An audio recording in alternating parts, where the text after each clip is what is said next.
Bienvenue à Saphir Hotel, un cadre VIP, propre et reposant au grand carrefour de Kinshasa, avec un service d'accueil digne de vous. Plusieurs catégories de chambres et appartements climatisés avec Wi-Fi et TV plus décodeur aux prix incroyables. Petit déjeuner y compris dans son restaurant aux spécialités congolaises et étrangères. Ouvert à tout le monde avec une réduction de prix pour les clients qui séjournent à l'hôtel. Notre adresse, A4 avenue Ikelemba, quartier Matungé, commune de Kalamou. Téléphone 099 991 74 21 81 600 8000. Hôtel Saphir, beau cadre, bel emplacement, bon prix et beaucoup d'avantages. Bienvenue à tous. Na bino nyonso balandi boso na politique esika bozwami na Kinshasa, bozwami na Beni, bozwami na Aru na Rumangabu, na Goma esika bandeko na biso ba Burundi bakotaki malgré tako bakotaki d'une manière frauduleuse. Boza na mikili na pote sika pi coronavirus eso ça la rage, boza na Sénégal, boza na Mali, boza na Soudan, boza na Ouzbékistan, boza na Papouasie, boza les belé boza na boso na politique na ngonga oyo. Masque autres allez côté cache autres allez côté exalté pour na esengo ça pour na koyebisa na bana mboka c'est vrai coronavirus ezali. Est-ce que c'est la République démocratique du Congo bisoté batokopé ça une réponse wana. Mais réellement effectivement le coronavirus existe.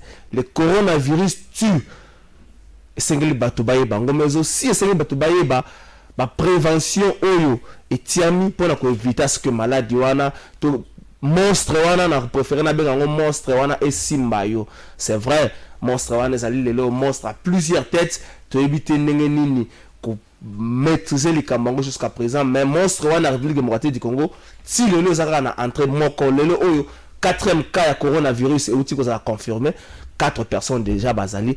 Pourquoi jusqu'à présent ba frontière République démocratique du Congo et kangami na noté pona nini tina ngonga oyo aéroport international Njili et tikani ouvert dans les vols internationaux. Pour il faut qu'on signale depuis le premier cas, tina 4e cas, ba quand nous sera battu ba outil na Libanda. 4e cas ba lobi mouton na outil États-Unis a passé qui par France. Donc il faut nangonga o ba mesure moko préventive juste pour la protéger autres na quartier. Vous vous rappellerez que docteur Mouyembe na déclaration na soka sala ki na le camp coronavirus a lobaki passe na bise ko za la soki propagation comme ma casse to contenir na yangote et ba personnel soignant ceux qui va comme exposé et cause catastrophe ma casse. Mais pourquoi jusqu'à présent et nos koana ba mesures préventives za no ko so maintenant ngonga oyo naza ko fustiger comportement bande ko nyoso a média oyo pour na bango cible comme na minto boso na politique. Chers confrères, chers amis à presse, musala o boso na politique c'est le kamotele coronavirus et ça musala moko ya passe. J'aimerais vous comprendre les Camerounais. Ce n'est pas Bosson la politique qui a annoncé que le coronavirus est à Kinshasa. Et ce n'est pas non plus Bosson la politique qui a annoncé que le coronavirus est à Kinshasa. Ce n'est pas ça. Bosson la politique a sali Moussala Moko. Mais il dit que Kamoko est allé suspect. Bosson la politique a sali Moussala a vérifié qu'il y a des conditions de Moutola. Est-ce que réellement examiner ça avec exactitude? Bosson la politique a exposé ma fait. Bien tant que se permettre de décrire. Je préfère la masque pour le bango calme au Congo. Dans le bango avec image, je crois que la régie presque mieux que les maestros à balancer les images. J'aimerais ici na balancer tout balancer image avant que n'attanga ba journaux image à Liboso et ndeko oyo azali le tout premier suspect à coronavirus. Boyoka son na yé donc témoignage de ça là qui après. Je crois que boyo ceux qui na régie peut balancer na image oyo avec ça la vidéo après encore ba photo et illustration tout le parallélisme avant to comme la communication à ministre to comme na sika o bande ko bele baza ko tia problème.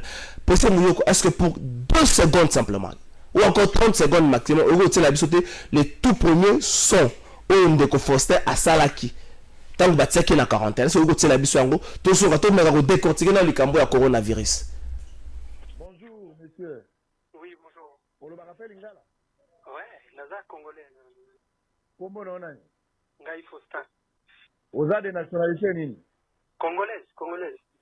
Aux a nationalité congolaise. Comment on Foster Kitika? Fitika. Yo outi France to Vandakao. Outi France. Au komaki à jour nini? Dimanche na Boutou. Au komaki dimanche na Boutou. Ouais. Qu'est-ce qui s'est passé au juste? Ce qui s'est passé, c'est que tant qu'on a commis dimanche wana to bimi na biso bien na na hôtel.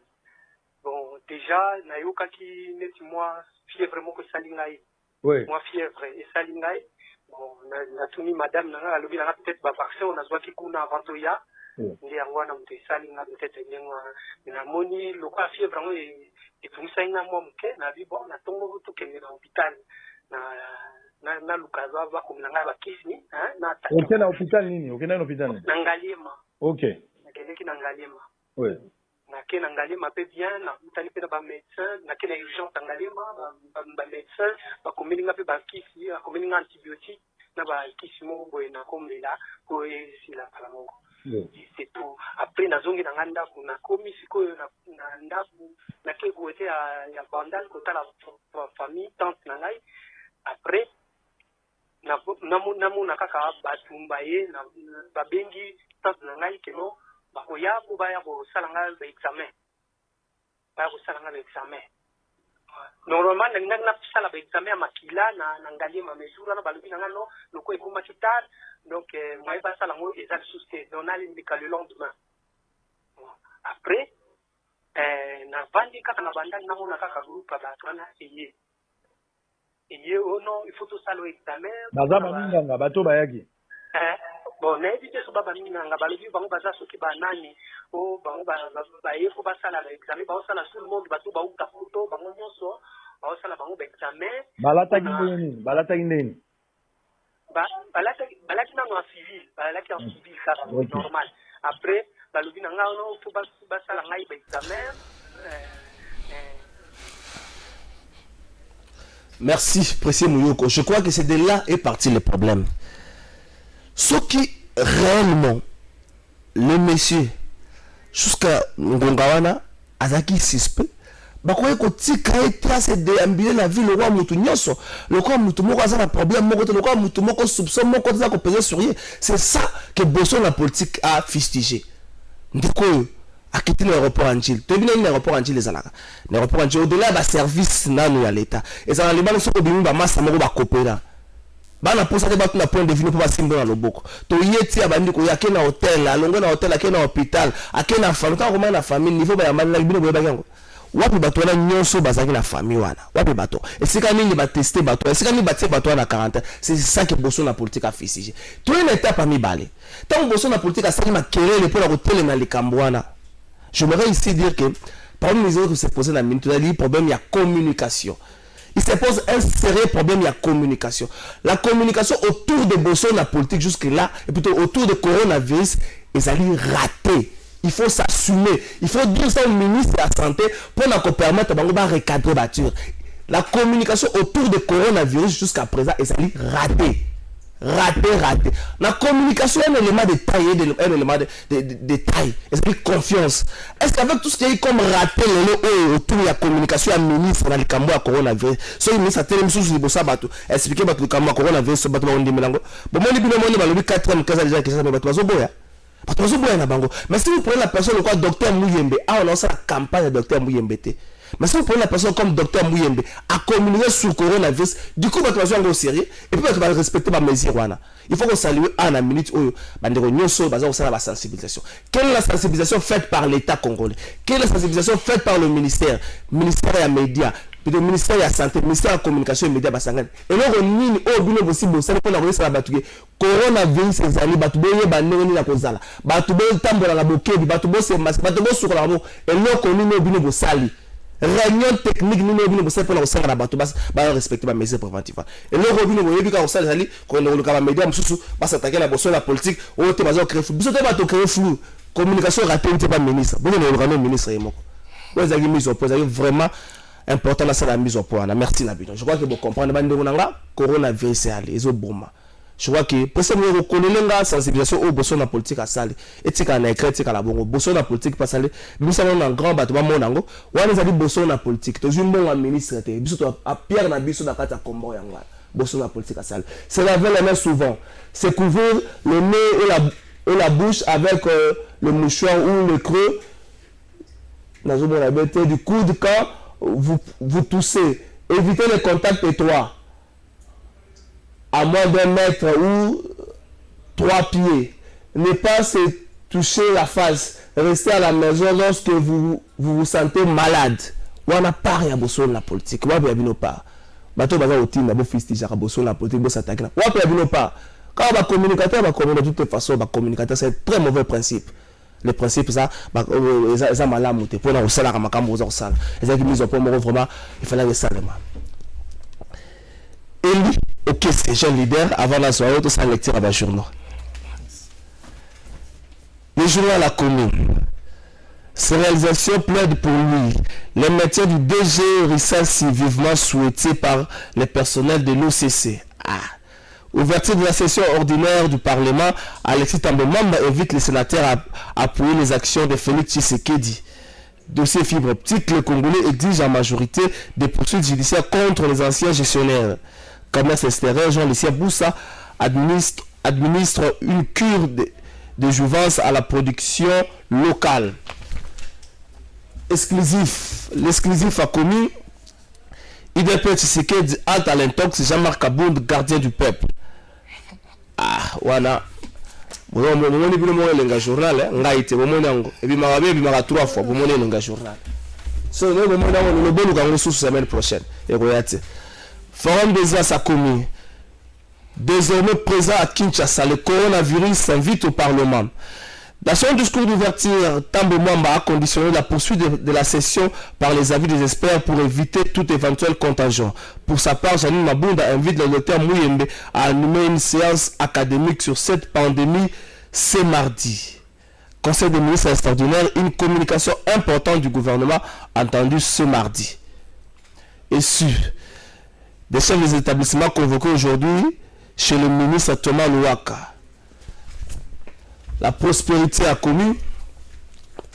Coronavirus, le gouvernement conseil des ministres extraordinaire aujourd'hui. Insécurité, pandémie de coronavirus.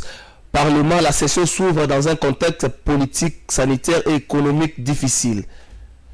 Femmes, levez-vous et défendre vos droits. Dorothée Gizenga brandit la bannière de la lutte du patriarche Antoine Gizenga pour la femme.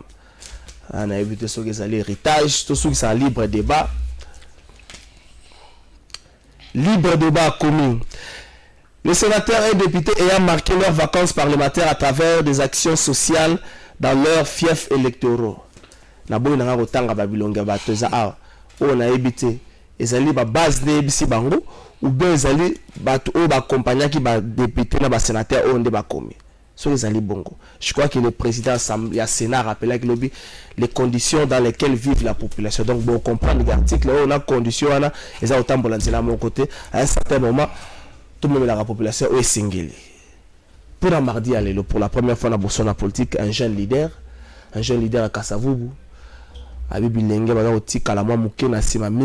à chaque fois que c'est là, les politiciens sont là pour l'intérêt, les jeunes sont là. À chaque fois que le gaz lacrymogène est compétition, on a des gens qui sont maintenant, comme il y a partage, le comité appartenance, c'est mon ancienneté, donc les jeunes vont se retrouver pour se faire mardi, nous avons Eli Okes, jeune leader. Moko ya jeune leader à Kasavubu. Ndeko le Okes, bon. Ndeko Trésor, Mbotenayo, Mbotena Baïbanso, Bazali Kukolana Biso à travers le monde entier. Après, si Mbotebele na ba jeune union surtout à Congo, ngai serviteur na bino Eli Okes jeune leader. Merci lelo na eto sombitinya makanisi. Ko sombikinya makanisi. Ko solo la lelo. Bosso la politique, vous avez mon na plateau lelo. Ouais. Une valeur ou encore ndenge bato belé ba luka ko fisti. Je te ba la émission à Lingala. Mission à Lingala. Mais ba bosani ki na ba biloko na bango to na bango ba question référence à bosso na politique. Na bosso na politique to yokaki. Comment on a bossé la politique na musinga leo za plateau bosso la politique le banyo za ngo na bosso la politique. Bon, en tout cas, merci vraiment sans ko flatter d'abord na sango ndeko Israël Mutombo musala malamu na émission na bino oyo bosalaka tika ete nzambe abakisela bino ya mingi koleka bozala kaka droit na musala oyo bosala bozala manipuler te corrompu te pour mboka oyo na niveau corruption et bien là ba journaliste ba kenda à côté mais franchement lelo ya mboka na biso à travers libanda boso na politique tokos. Vous pouvez engager un leader, mais dans la sensibilisation au coronavirus, jusque-là, Kassavoubou, tout ça, est-ce que vous avez eu le temps de sensibiliser contre le coronavirus? Moi, je suis trésor plutôt. Au moins, sens il y a qui est responsabilité. Il y a gouvernement à Bisso. Jusqu'à présent, il y a responsabilité ou irresponsabilité? Irresponsabilité. Okay. Il y a gouvernement. Tant que le gouvernement a 4 ministres de la santé. Tout ça, à l'époque, ex-ministre Kabane Numbi. Tant que Ebola Ekotaka, na Congo, en Équateur, je crois, si je ne me trompe pas. Il y a un Équateur, va contenir en Équateur, et si le pays aux zones, il y a un voilà. Est-ce que le niveau de communication, son excellence, Lambert Mendo Malanga, parfois tu regretteras Batou. Ah, vous regrettez, hein? Oui, en tant que jeune. Okay. Au niveau de boulot, au Malanga Ebi, non. Il faut qu'on félicite Batou. Ce que vous au Malanga, Mendo Tché, la vision en présent de la République, Félix Antoine Tshisekedi, Mendo Malanga pour défendre. À l'époque, tant que côté, tant que Ekotaka, Mendo na ministre de la Santé, va créer 4 cellules, il y a communication à travers tout étendu, il y a RDC. Et on dit que tout le monde va à l'été. Je me rappelle même dans l'école, oui, tout le monde. Voilà. Gouvernement a checké en place. Comité à pilotage. Et loco, selon analyse dans la salle, comme on a même moi n'a à 6 ans. Alors on a Vantina Bango. Créer mon mouvement, mon répondre à mon gouvernement, balia. T'as la imagination ya batou. Parce que nous sommes en communication, sensibiliser la population, manque d'information. Gouvernement, ils ont quoi ya? Ministre de la communication, peuple congolais, on a eu vraiment jeune leader, on s'est rendu dans la présidence publique. Avec un peu de là, service de la communication. Le service à communication de la présidence, oui, la présidence aussi, il faut faire partie de la communication. Pour la montage de Djemboka, Félix Antoine Tshisekedi, tant que le ministre était Longondo, à l'obinon, au coronavirus, l'autre comme la 4e cas, mais on irait, pourquoi? Personne n'a dit presse présidentielle, il faut communiquer. Parce que là, on peut dire ministre de la communication, 0 sur 10, voilà 0 sur 10, on a vraiment ceux qui va ça a un changement. 0 sur 10, on a par rapport à Corona. En tout. Ceux qui sont à l'attaque, on a une équipe de football, changement. Donc à la on va voir de quoi il dépasse un retour à la donc il y a vraiment tout seul là on va partager point de vue de quoi il dépasse mais ceux qui montaient boulot mais pourquoi pas que heureusement c'est un alignement à mon ceux qui mènent son excellence mène non au travail pour le peuple na vision mon ça la honte to babosolo oyo mona ki ke bango baza ba saint mais ba che bon na gouvernement mais na bisayo na pose hotel kaka ba vieux te compétence kotaka de votre trésor sensibilisation contre coronavirus. Je crois que tout naza féliciter Martin Fayulu à sa image à sa vidéo expliquer tout nini c'est prévenir contre pandémie. Je crois que président mieux que cette vidéo les ali prête au la biso Martin Fayulu bino ba soit 10 ans ba leader boza ko zela nini pour sa sensibilisation ba musicien ba pasteur boza ko zela nini pour sa sensibilisation contre le coronavirus. Est-ce que dans vos prédications c'est week-end, c'est dimanche plutôt, vous avez eu le temps de parler de coronavirus ou bien vous allez à boze kota Moïse Katumbi banani boza ko zela nini pour sensibiliser contre le coronavirus? Est-ce qu'il faut qu'on passe ça bino mbongo ba musicien ba comédien? Est-ce qu'il faut donner la bino ba télé bino mbongo pour sensibiliser et vous appelez youth? C'est parti avec Martin Fayulu. Bon, tout ça là. avec Eli Okesi, jeune leader à Kassavopo. Chers compatriotes, il y a la pandémie du coronavirus qui sévit actuellement dans le monde, mais nous pouvons la combattre. Nous pouvons la combattre en observant les mesures édictées par l'OMS. D'abord, il faut se laver régulièrement les mains avec du savon. Vous lavez les mains et restez au moins 30 secondes en se lavant les mains. Et aussi, évitez de serrer la main des autres. Et deuxièmement, si vous voulez tousser, utilisez vos coudes pour tousser. Troisièmement, s'il vous plaît, évitez de toucher vos visages. Quatrièmement, quand vous êtes dans une pièce, vous êtes quelque part, maintenez la distance d'au moins 1 mètre les uns les autres. Et cinquièmement, si vous vous sentez mal, restez chez vous, ne sortez pas, appelez le médecin. Nous, Congolais, nous avons l'expérience de Ebola, que nous sommes en train d'éradiquer. Nous pouvons être un exemple pour les autres. Que Dieu vous garde, que Dieu vous bénisse, que Dieu vous âge. Quatrièmement, quand vous êtes dans une pièce, vous êtes quelque part, maintenez la distance d'au moins 1 mètre les uns les autres. Et cinquièmement, si vous vous sentez mal, restez chez vous, ne sortez pas, appelez le médecin. Nous, Congolais, nous avons l'expérience de Ebola, que nous sommes en train d'éradiquer. Nous pouvons être un exemple pour les autres. Que Dieu vous garde. Félicitations à Martin Fayoulou. Je vois que c'est la communication nae. Mais c'est salami en français. Vous avez malamu peso bosala ngona lingala. Bo luki pe bosala ngona ke Congo na Swahili na Chilo be vous avez vraiment malamu. Ou salami en français mais déjà na niveau coup de chapeau.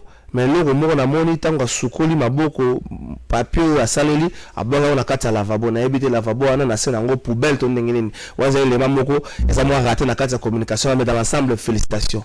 Mais wapi ba leader ya Kinshasa na mona groupe ba député mo batambola ka soki soto moto simbite bakeyo biso bo mama yemo nini yo sala te bo wapi bo mais tango ko bima leader na Kinshasa ngo bo sensibiliser contre coronavirus pour sensibiliser population ya ba coronavirus za loko nini population ba ndenge na ko se prévenir wapi ba leader ya Kinshasa boza wapi wapi ba leader ya media boza wapi biso ba communicateur de tel o biso ba communicateur de changement o biso ba communicateur FCC o biso ba jeune leader o biso ba béret rouge ba béret vert wapi bino tango obimisa makasi nyonso yango c'est-à-dire ngoro ta kimono yango ngoro ta kimono ba hyperkite bima yango jamais kabun on il faut la batu nage yango coronavirus ezate boke na ba fitilité makambo atina te ngonga ngoyo peuple congolais coronavirus et vous allez les mêmes que 5 sabino sous ensemble botali liboso bobimbo ko kende liboso kaka pona coronavirus peut-être un mot par rapport à sensibilisation jusque là même président de la République tout mon image on a vu président de la République ça la gesto égalité pour les femmes c'est tout arrêt gobiso na basi maintenant coronavirus aux là assurer à peine beaucoup ça prend juste 20 secondes même ba senga ata président de la République tout mon état ndeko trésor place moko na ibisayo qui mutema mabe ya ba politicien ya mboka na biso yango c'est-à-dire que bango sans intérêt na bango ba s'implique raté o eza intérêt à population bazate sensibilisation à tout le monde oh il fallait bazala impliqué na présidence ko banana yimoko yemei directeur du cabinet à chef de l'État. Jusqu'à présent, non, le gars est pour le coronavirus. La rencontre et ma personnalité, les deux personnalités FCC cash. Tant que ça les restitue. Tant les solo. Bon, au peuple congolais, bah jeune, bah messana, to messana na distraction. Distraction, c'est-à-dire que l'autre biso bah jeune, toujours bah ça là, exact.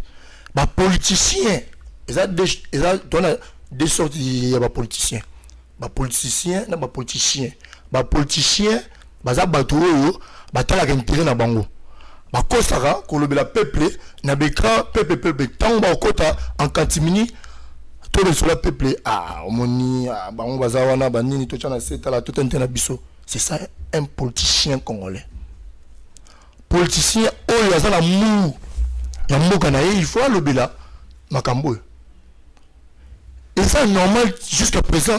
Ata na sommet à l'état te. Tu vas à Kolobele yango. Azate. Assistant personnel à Mokonzamboka, Madame Fanny Bomandeki. Mais il y a assistance à Mokonzamboka. Épidémie où ils allaient. Ata c'était mon corps. Aux obélatés. Monique. Place Wanande. Ma bezali à politicien. La biso ya moka na biso. Ba politicien na biso ba linga PPT. Et ce moment na minute où va diplomatie. Le gouvernement a mis en place pour sensibiliser le peuple congolais. Bana ya Kali, Njili, Masina, qui n'est fin fort. Est-ce que ça sensibiliser? Est-ce que Bayebi et le Goni n'ont éviter pour la maladie? Tout le monde a vécu la mission la biso. Rencontre Joseph Kabila, Félix Tshisekedi. Il y a plus un jeune leader. Aux autres, c'est plus, part à la jeunesse. Lorsque il y a une restitution, donc par exemple, le partage, il y a l'entreprise publique, compétence primée. Je pense que la compétence primée, les jeunes ont une expérience. Vous vous rendez compte que dans la place de la jeunesse en termes d'expérience, en termes de compétences. Mais tant que expérience, mais tant que manifestation, et ça les marque, bah jeune wana, bah bunda na terrain, bah rapport à défendre. Mais lorsque gâteau ça c'est na ça, est-ce que bah jeunesse wana, bah monter parce que l'escroquerie, il y a jeunesse.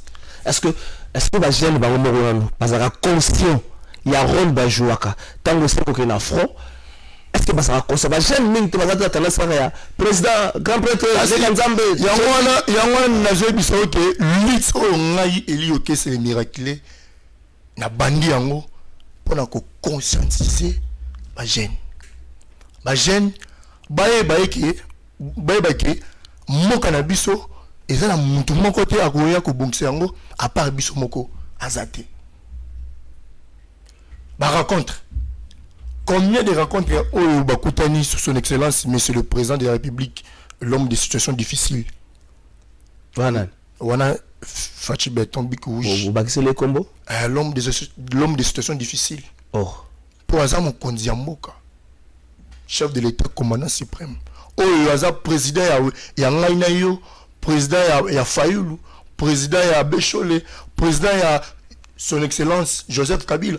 C'est lui le commandant suprême, autorité morale ya Mboka Oyo surtout. Yé muta azana le loba na Mboka Oyo rencontre la bango bénéfice na biso peuple congolais biso ba jeune eza ata soko mokete. Mobengele ma situation difficile, ba jeune ba situation difficile. Pourquoi pas pour sa solution na rencontre. Donc il y a dans Landa restitution à rencontre là.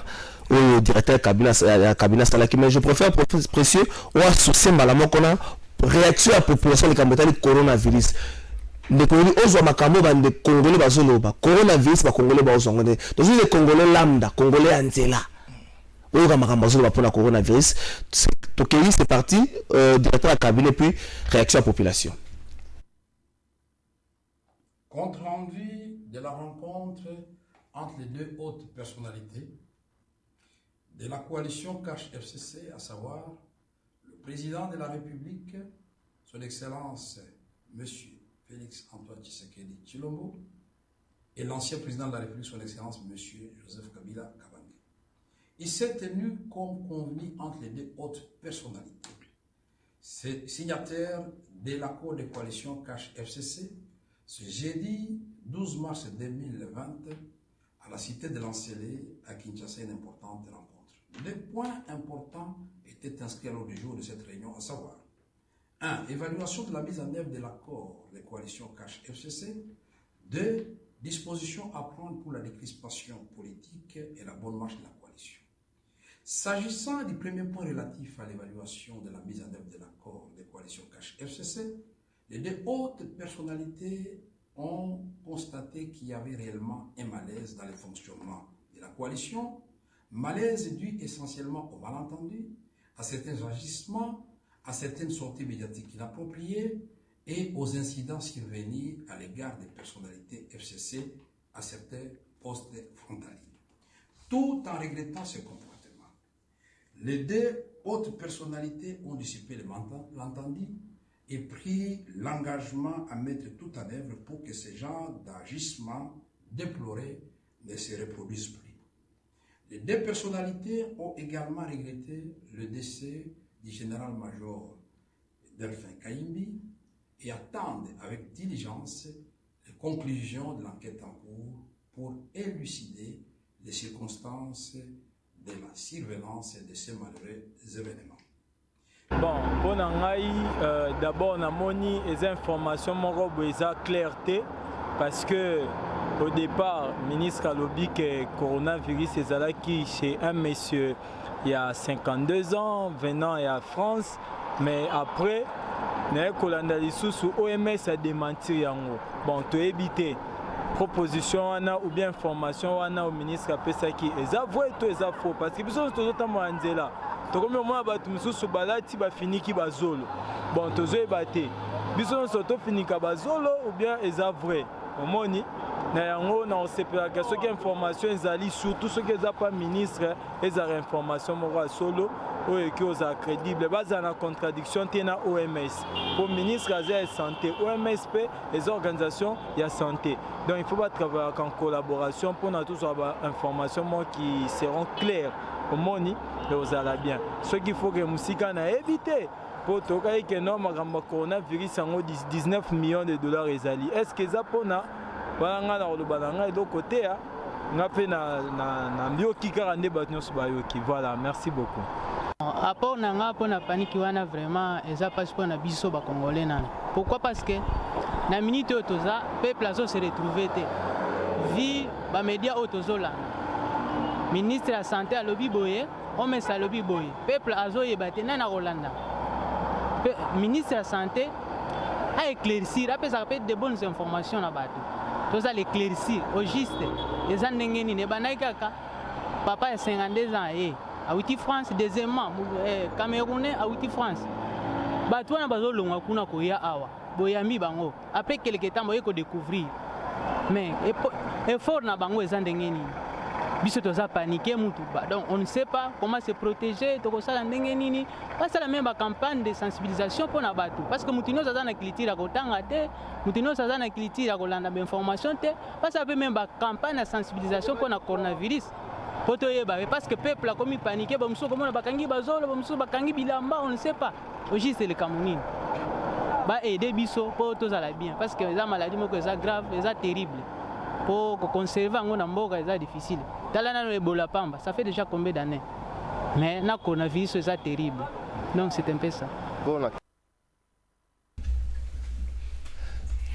merci Précieux Mouyoko. Je crois que deux personnes en a l'obligation de comprendre le niveau de piscose dans la mboka. Batubazoye bate Rwanda pour un seul cas la frontière Kangamaki. Des mesures préventives et c'est là qui prise Rwanda. Pour un troisième cas, le ministre de la Santé limogé. Rwanda, pays voisin. Pour un troisième cas, le ministre de la Santé limogé. Pour un déficit de communication. Maintenant, Congo, 4 cas déjà. Bato nous sommes passés à prendre d'entrée moko aéroport en Chili. Jusque là, vous avez ni ni pas aéroport en Chili. Est-ce que ça peut n'abantre? Bantre on a si ce que ça c'est vrai on refuse pas. Vous sacrifiez tout un peuple pour préserver l'entrée de la bilan niveau aéroport en Chili. Ça fait très mal. Donc c'est la décision il y a conseil des ministres extraordinaire sur le Soukaneni.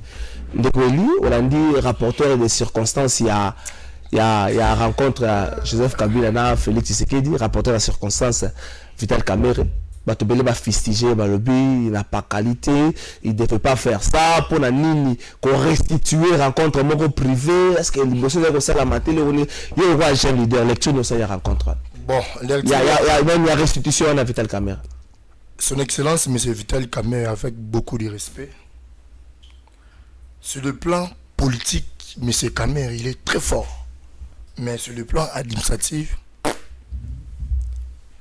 c'est le plan politique là très fort, sur le plan administratif. Moins 0. 0. Mais par rencontre où il est salé. C'était avant d'aller dans l'Assemblée nationale. ndeko journaliste yo ngala ibisa yo ba rencontre belé et salement entre les personnes. Est-ce que tout le monde a Vital Kamerhe? Tout le monde a été. Mais pourquoi rencontre Wana tout le monde Vital Kamerhe, le directeur du cabinet? Mais par quelle qualité? À ça là, point de vue entre les deux,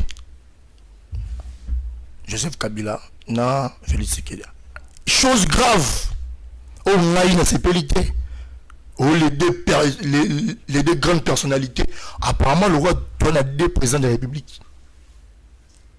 Il y aura précisé les deux personnalités. Il y a coalition.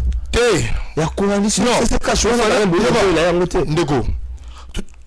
Tout le monde a osé les cas. Tu vas pas battre. Tu vas kino. Il faut te conscientiser jeunesse Nabiso. Est-ce que raconte Wana le béli il comme le coronavirus entre guillemets Nabiso vérité rencontre Wana elle a qui lié au bon malé président de la République Félix Tshisekedi un ex-président avec beaucoup de respect moi on a voté en 2006 entre guillemets mais résolution na bango bazui un intérêt na bango biso PPT mais intérêt bango mbalé intérêt à FCC pour yoka mais c'est Kabila tant ba côté na président de la République ba suspendre ba négociateur nyonso tout côté cash côté FCC pour ba remarquer que non tribalisme et au côté na bango négociateur voilà na ba négociateur pour obiki soyi ngai naza ndeko parce que obiki ngai naza négociateur Israël mutumaza négociateur ngana okene na butu na paquet na fina pour na mandataire ba comme marchand ya on se communique président de la République son excellence Antoine Félix Tshisekedi l'homme de situation difficile ba yokaninge ba suspendre ba négociateur nyonso bango moko ba bana kokutana ba nommer ba négociateur privé pour na état d'équilibre pour banda babanaki ba négociation ou azone information boy ou azone information boy tout ça quoi abouti na rien zela ndeko elizela processus sur la négociation pour président nommé il faut une négociation mais moi t'as que ça pour mboka zela à l'époque Joseph Kabila a accord à Stéphane parce qu'il y a 3 ans tant que mais ça n'a pas encore le baki mutu moko to pour personne mutu moko yo no mérité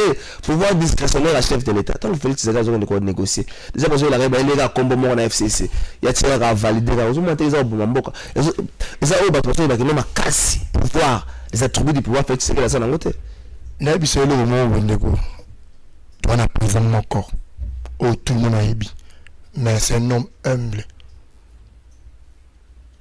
asala makambo selon ba posé à batouté to bani kokolo bango ke au président public un homme étiquette a aussi le logo té au boé mais le logo ngana nazo ibisa yo comme déjà il y a ba DG ba déjà arrêté ba na boloko ba toujours droit DG ya nini ya ba ba on ya banco en quoi ça lié na makamba bika pas bisa kimbonga pesi mutu apesa ki ordre bisa mbonga kangana mais est-ce que justice t'ont interpellé mutu mais bon le baké justice mais bon que justice c'est ça musala ngo mokonza moka tonga te justice jamais mokonza moka akolinga à s'imposer la justice ou la tienne non tout ce que justice et ça musala ngo bolobaki ba kanga batute batozi ba mongo banini yangwana état de droit kolobaki o batu wana ozotanga ba kombo si réellement basé impliqué mais tu que la justice a interpellé bon biso tout ça la moussa n'a pas de justice biso to sensibiliser la jeunesse oyebi na nazaki gestionnaire la programme à 100 jours oui le coordonnateur oyebi zaki nani mais c'est son excellence Vital Kamerhe ou akaningi mais jusque là na niveau à 100 jours na présidence mutu moko tena za traquer bon koloba bongo mutu moko nanu aza traqué juste une invitation à entendre mais oyebi que na biso que commission déjà ba en place justice c'est ça la makambo la mon côté justice eza wana pona koyoka pona ba DG ya l'entreprise privée ça la makambo mais déjà on a comme la présidence ça la makambo déjà ba déjà na ba DG c'est-à-dire l'entreprise privée et ça la makambo ba to wana ba ko citer ba ko loba super faire ko bango totika tozala calme mokonza mboka azako agir dans le calme de ko trésor lelo na yebisa yo niveau ya justice ezokeni malembe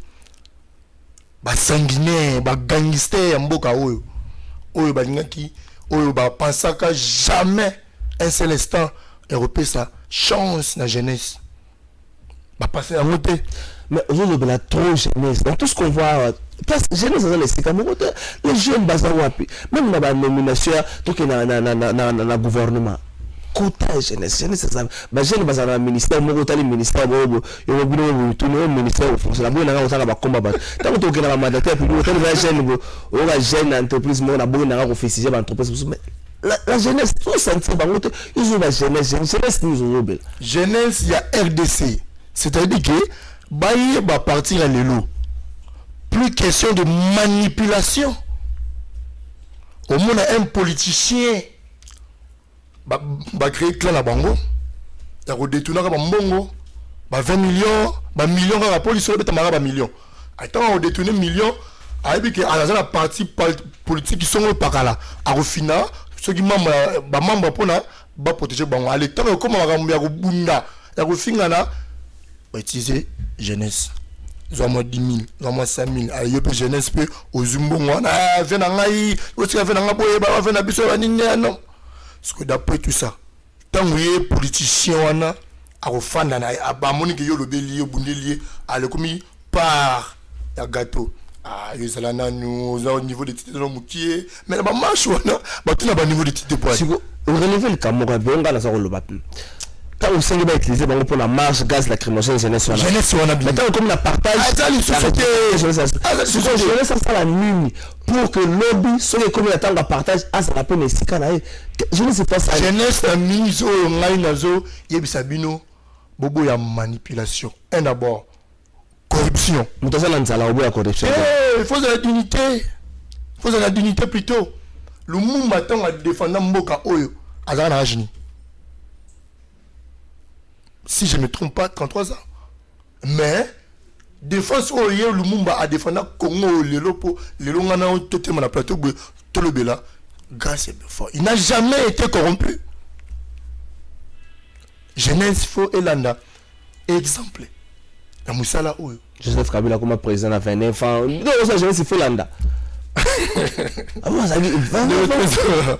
Oui, puis le lot, n'a pas vérité, le lot. Président honoré Azan jeune un mois fin d'arrêter l'Arabie batunangai ba kosé ngai à l'oba yango à ce aux a 15 collaborateurs été. Est-ce que Félix Tshisekedi a bango 7 bonnes personnes yango attaque du Félix Tshisekedi na niveau de présidence ce qui gotanga attaque trop bénédicté donc quand il y a 15 personnes bino attaque 3 bon selon ngai na bi la présidence ba collaborateurs Mokonzamboka selon l'analyse d'Anga a réussi na volet diplomatie. Où il va collaborer avec retomber dans nos années. Retomber la ligne. C'est là. Bon, la règle se fait au journal et yété. Maintenant, il s'agit de l'eau retomber à Makassi. Le trésor. Le gratuité d'enseignement. Il faut que bête la présence Félix Maboko. Quand j'étais enseignement, ils ont retombé à voyage. Maintenant, il s'agit de Babazo Fouta NI, Namo d'Avril. Et écoute, Babazo Fouta. Bako Fouta, si tout va bien. Parce que le président de la République a promis qui dans le discours sur l'état de la nation. Le président de la République, dans la diplomatie, on a des collaborateurs. Mon Christian Bouchi, conseiller principal et chef de l'État en matière de diplomatie. Il y a un monique diplomatie en Mboka na biso et zongi na place na yango. C'est là. Chef de l'État Félix Tshisekedi banda comme chef de l'État voyagé combien de fois?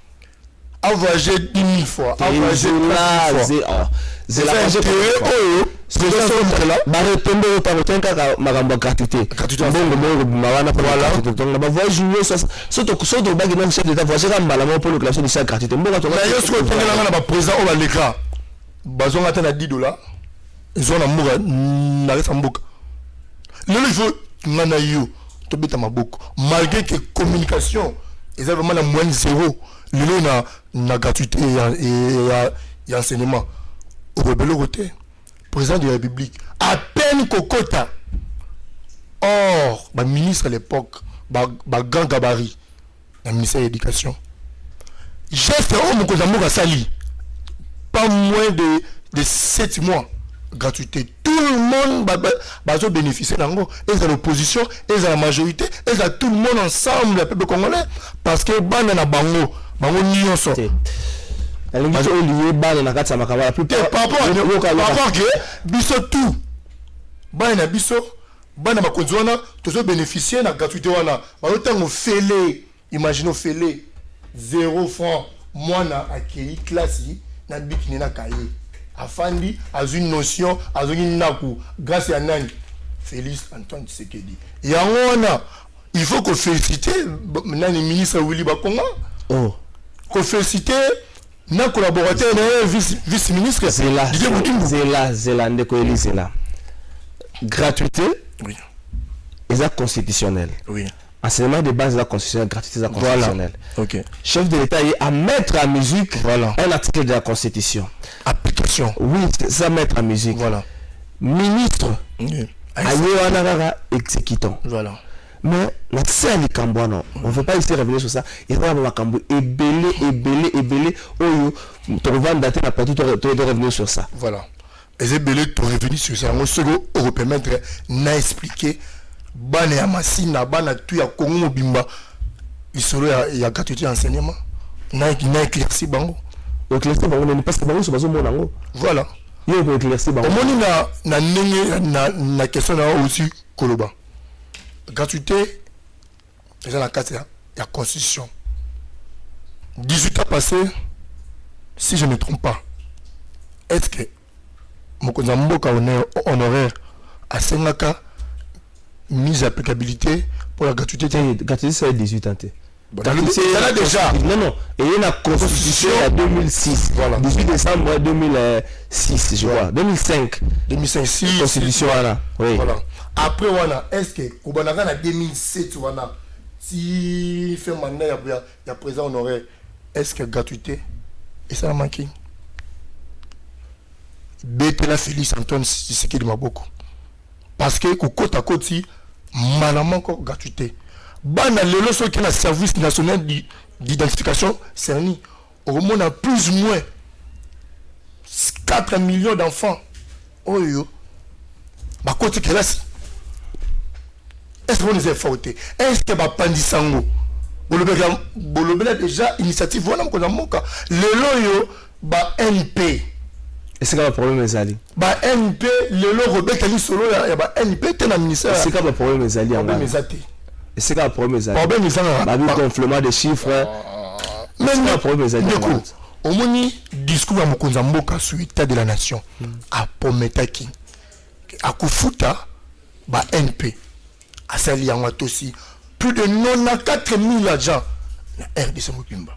Lelo kende zuwa mikona yo qui n'écoute à son excellence Willy Bakonga. On m'a mise applicabilité. Bah mise belé ba les cas. Bazo qui n'a idée oh na qui n'a monté. Attends mon cosa moka à lobby. Mais bah nana ba ko exécuter ba collaborateur na. Et on m'a que Willy Bakonga a exécuté projet ya Mozamboka. Lelo ngai na jebisa yo. Éducation ça bien pour na biso nyo surtout. À l'époque, niveau ya enseignant, est-ce que tu ko tanga ko beteli solo ya enseignant ko longwa na 90 000 francs mokonza mboka amatisi bango lelo ba komi na 360 000 francs et bisangai espoir wana ezalaki te mais pourquoi pas que ya ko féliciter mokonza mboka na ba retomber à voyage et biso moka oyo tona mbongo ebele so mbongo ngo toyoka na matoi bana to bana koyoka ndeko eli okese tozongela yo boso na politique officielle la minute où on dit même chose à koleka boye équipe ya boso na politique moko sur terrain conduite par Israël Mutombo Sango Mokonzi Tatampelo baza sensibiliser la population pour le Cambodge le coronavirus. Je crois que d'ici vendredi, tu relaxes la sensibilisation au bosso la politique ça sur terrain. Tu zumbo le ministre tu zumbo le gouvernement pour la sensibiliser contre le coronavirus. Totali na aura moi muke na ma confiance muke population ça la biso nous nous to comme na combat parce que nous raison ça la sensibilisation biso auto na média avant que bande ko bazo na faire semaine ou tu ça ça sur terrain. Total la tatobe atala mwa muke wana to mema sensibilité to bisa na batu shonge bande botanga yango c'est quelque chose il faut bo sala yango pona to éviter mwa muke likambango to ki ko kima yango so to se prévenir to ko sala ki to se contenir calmement malade on le katama musika na biso mais bosso na politique aza sur terrain aza ko sala yango ça c'est ce moment mon je vois que d'ici vendredi ba ko accepter image na baza ko sala affaire de Lima Kambo to ke na image ba si de Lima Kambo comme na clinique Ngalema depuis un certain temps de konanga le visa tsama liloba mutakufa ki âgé à Vijana zaki pe jeune atabino sensibilisation ya jeunesse zo ke ne minga ke sika batu ba pona okumisa chef d'état mais sika batu bazole la mingi beza sensibilisation ya jeunesse zo ke nete ma famille a âgé à Vijana de Elvis ba yi kota la biso ba bi de Lima Kambo akomi na clinique Ngalema mais na clinique Ngalema kuna zana médecine interne te le roi malade a comme na maternité na ebita comme aide accoucheuse aza ko sala wale aza ko sala na clinique kuna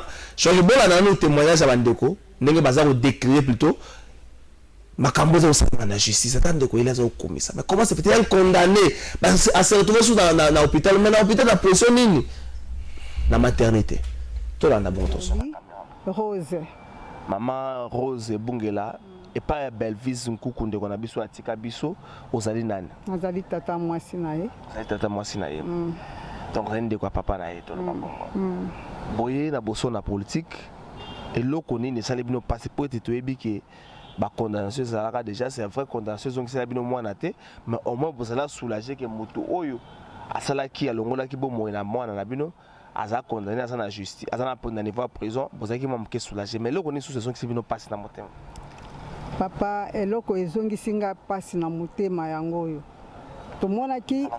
tomonaki ke justice etambolaki malamu bakangi Lima Kambo bakondane ye toyebaki ke aza condamné aza na prison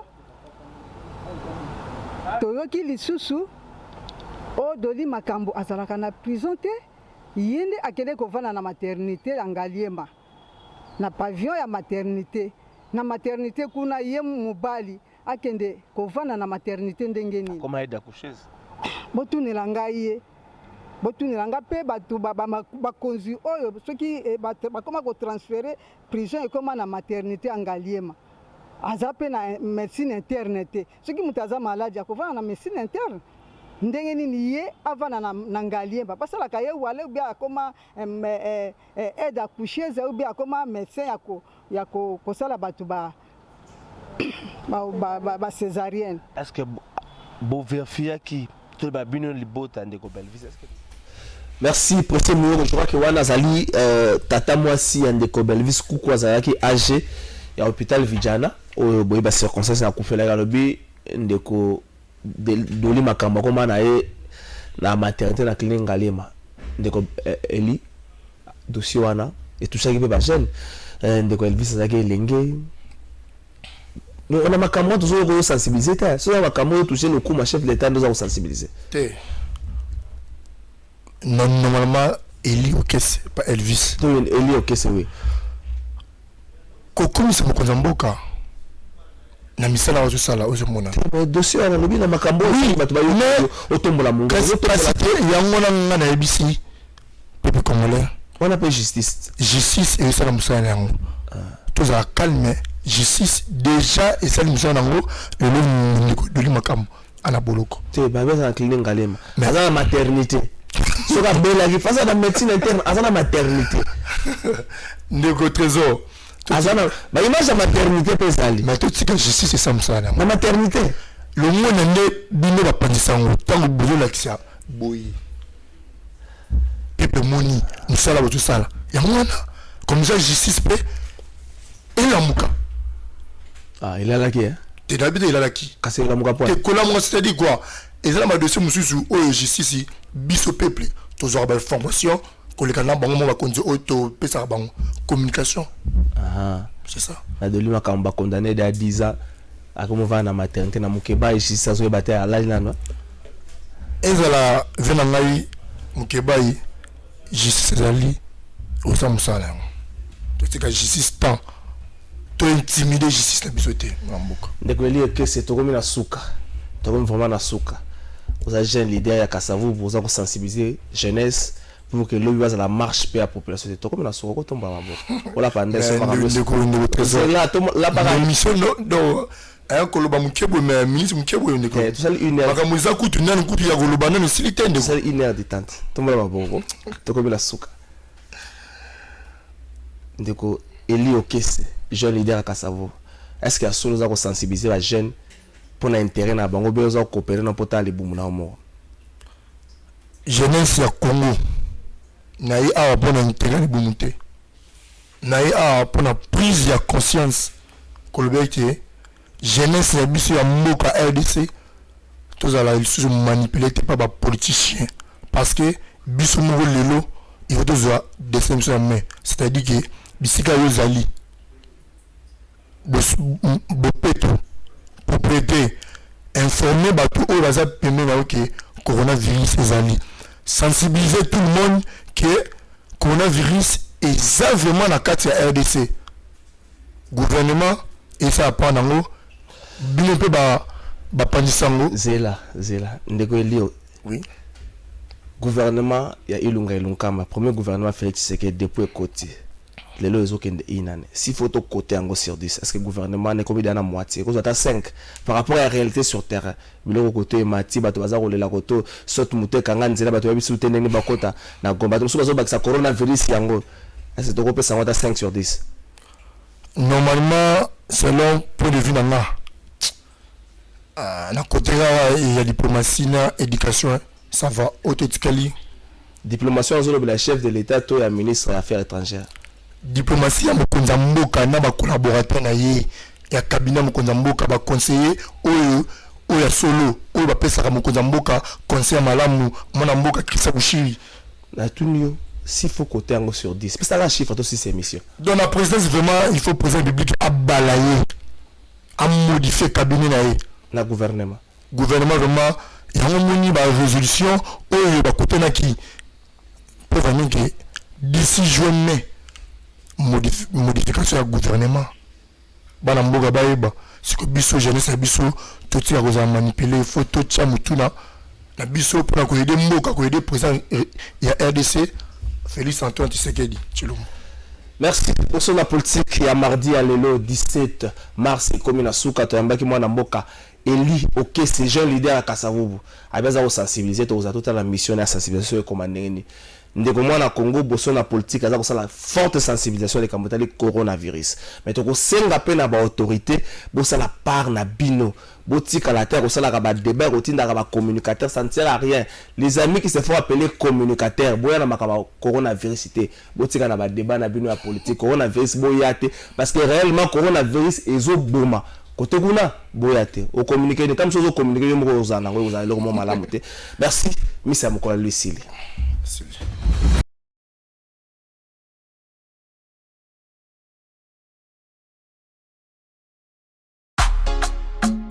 Bienvenue à Saphir Hotel, un cadre VIP, propre et reposant au grand carrefour de Kinshasa, avec un service d'accueil digne de vous.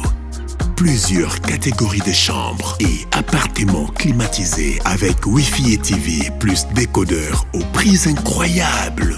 Petit déjeuner y compris dans son restaurant aux spécialités congolaises et étrangères. Ouvert à tout le monde avec une réduction de prix pour les clients qui séjournent à l'hôtel. Notre adresse, A4 avenue Ikelemba, quartier Matungé, commune de Kalamu. Téléphone 099 991 74 21 81 600 8000. Hôtel Saphir, beau cadre, bel emplacement, bon prix et beaucoup d'avantages. Bienvenue à tous.